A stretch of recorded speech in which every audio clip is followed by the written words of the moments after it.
Nice to meet you. All right. Welcome to the post-game press conference for Game 9 of the 2026 Southeastern Conference Softball Tournament. We're joined by Alabama head coach Patrick Murphy, first baseman Brooke Wells, and designated player Alexis Papillo. We'll begin with an opening statement from Coach. Thanks, Ben. Hey, first I just want to say thank you to everybody at Kentucky. I know this is a hellacious week in terms of hours spent at this field, event management, grounds crew, everybody behind the scenes, you guys, so thank you. We appreciate it. I think it says a lot about the strength of our conference when the Arkansas, who is one hell of a good team, finishes 7th and is number 1 in RPI. It just speaks to the strength of this league, top to bottom, and obviously what Auburn and Ole Miss did this week as well. And we say it all the time, anybody can beat anybody in this league, and it was perfectly honest this week. So we're just glad to be able to get a win, get another opportunity tomorrow, play another good team, and get in this environment, this atmosphere, to get ready for the next 2 weeks. All right, we'll open up the floor for questions. Please direct your questions to either Coach Murphy or the student athletes. Joe Menzer, ESPN, SEC Network. Could Brooke and Alexis, could you talk about your back-to-back home runs and particularly you, Brooke, that really was huge, obviously? Thank you. I think just learning from my first 2 at-bats and kind of just rolling over and trusting the plan I've been working on all year and just staying relaxed mainly, but just trusting what I've been doing. It is such an honor to be able to hit behind Brooke. I know that might sound weird, but she is an amazing player and an amazing person, and I'm just so grateful that that she is my teammate.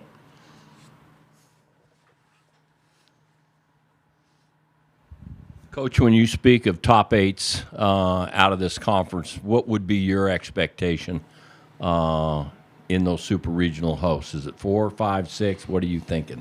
Come on. Yeah, come on. Come on. You're Come the brain on. in this room. Not me. I'm just a coach. Yeah, really. Come on. Oh, shoot.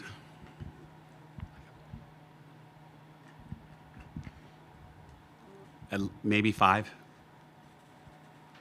Just thinking about it.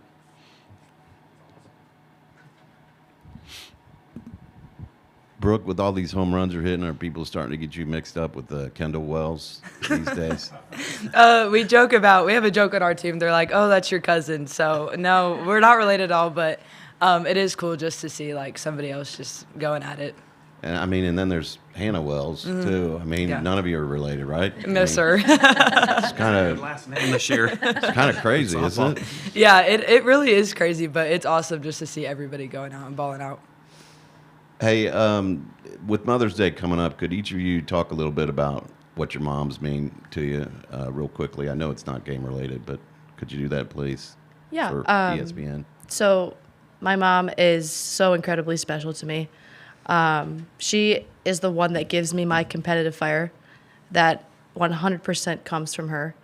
And she is just my rock. I just know that I can always call her, and she will be one call away to help me with anything. And she didn't play softball. She played college basketball, but through me playing these last 15 years, she has learned the game and has become such a student of the game. And every time I get a hit or our team does really well, I look up in the stands and I just see her, tears come to her eyes because she understands the hours of hard work that I have put in. You know, she's seen me at my worst and she's seen me at my best. And she is just one heck of a woman.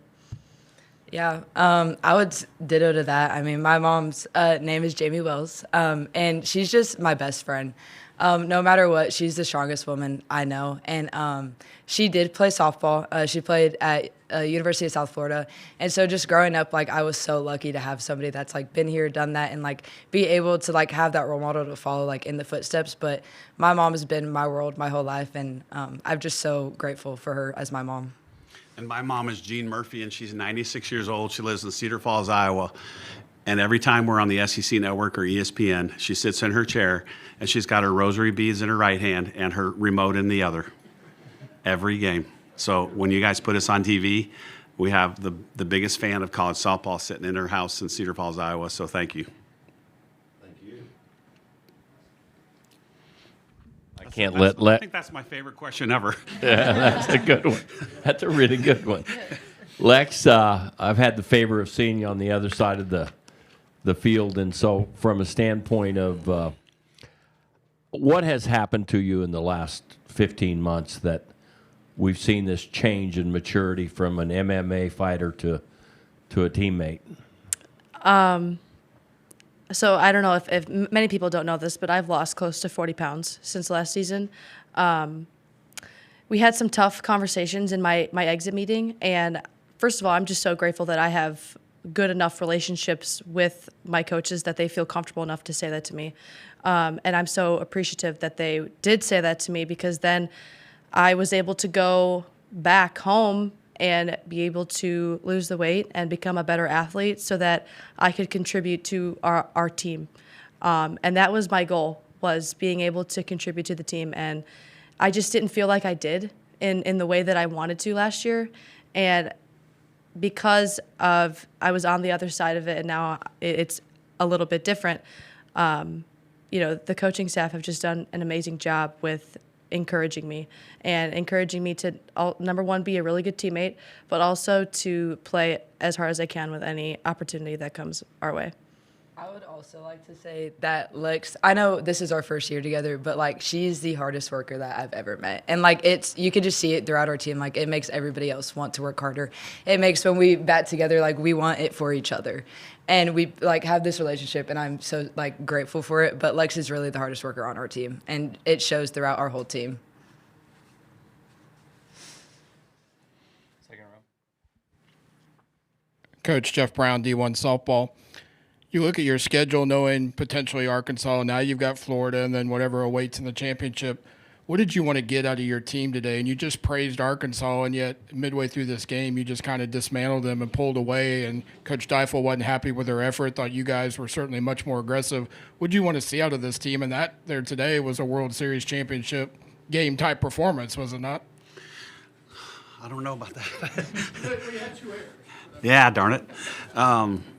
Well, number one, you want to experience the atmosphere. She has not been in the SEC. This is her first year. A lot of newbies, 8 newbies. So that's an opportunity right there. But we want to get them ready for the next 2 weekends and be prepared for those moments where there's 4,000 people at the Rhodes House, screaming, yelling, whatever, whether it's good or bad. They need that experience. They need it in their memory bank. And pitching staff-wise, we wanted to give a couple of people opportunities, so now we have an opportunity to do that. So that was good. We got a couple of people in here playing defense, and they got to hit, so that was good. I told the team after, that's one of my most favorite team wins all year long, because it was a really good opponent in a big setting, and they answered the call, every single one of them. Anything else for Alabama? All right, we'll wrap it up there. Congratulations and good luck tomorrow. Thank you, guys.